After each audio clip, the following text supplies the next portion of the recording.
మిత్రులారా నమస్తే.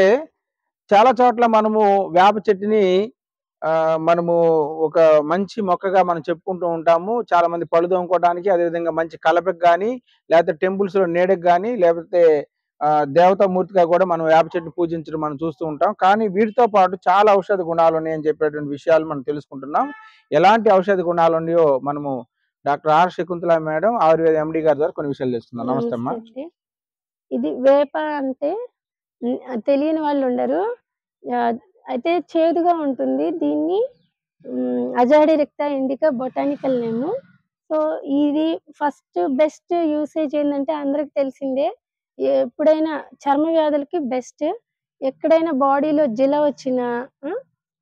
లేకుంటే బాడీ మీద చిన్న చిన్న కురుపులు లాంటివి వచ్చినా గూడా, మళ్ళీ యంగ్ స్టూడెంట్స్‌లో పింపుల్స్ వచ్చినా కూడా అంటే బాడీలో హీట్ ఉన్నప్పుడు ఇది యాక్చువల్‌గా శీతవీర్యం అన్నమాట. అంటే చలువ చేస్తుంది.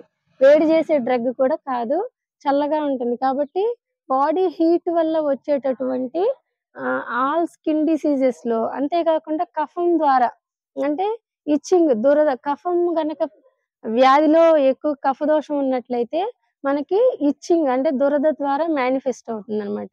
సో, దురద లాంటి లక్షణాలున్నా మళ్ళీ వేడి వల్ల పొంగినట్టుగా అలా ఇవి గనక ఆహ్, పింపుల్స్ లాగా కావచ్చు, యాబ్సెస్‌లు కావచ్చు, లేదంటే బాయిల్స్ కావచ్చు. అలాంటి వాటన్నిటికి కూడా మనము దీన్ని ఓరల్‌గా దీని యొక్క కషాయాన్ని తాగొచ్చు.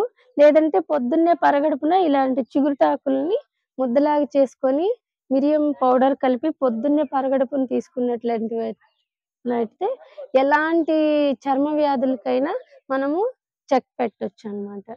ప్రతి దాంట్లో కూడా మిరియం కాంబినేషన్ చెప్తున్నారు కదా! మిరియాలకి అంత ప్రాధాన్యత ఏంటి? మిరియాలకేంటంటే వాటికి బయో ఎన్హాన్సర్ అనే ఒక ప్రాపర్టీ ఉంటది. అంటే బయో ఎన్హాన్సర్ అంటే బయో అంటే ఒక జీవకణం అంట. బయో అవైలబిలిటీ ఆఫ్ ద డ్రగ్‌ని పెంచుతదనమాట.